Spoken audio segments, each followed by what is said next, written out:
અને બાકી એ ખાસ હું તમને કહું, જેન્ટ્સ તમે લોકો રાત્રે હું તમને સરથાણા પોલીસ સ્ટેશનની વાત કરું, સાંજે અમે લોકોનું કામ છે કે સૌથી વધારે નશાની હાલતમાં હોય એમના કેસ કરવા, એટલે અમે અમારા ટાર્ગેટ ઉપર નીકળતા હોય છે કે આટલા કેસ આજે કરવાના છે. એમાંથી 15 છોકરા લાવ્યા હોય, એમાંથી 10 છોકરા પટેલ સમાજના હોય છે. આ વસ્તુ વિચારવાની વાત છે.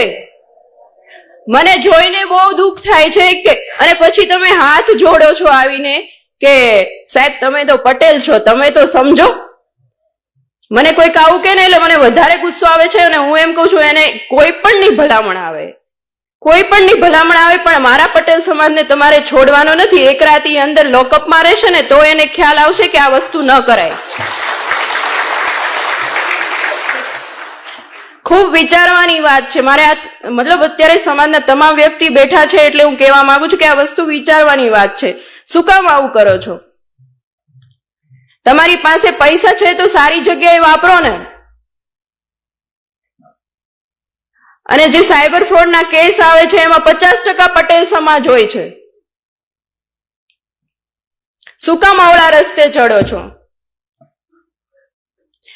પટેલ સમાજે આટલી નામના મેળવી છે, આટલું આગળ વધ્યા છે, તો શું કામ આવી રીતે પતન તરફ જવાનું? આજુબાજુના વ્યક્તિ પણ અમને એમ કહેતા હોય છે કે સાહેબ તમારો સમાજ છે. કેટલી શરમ આવે.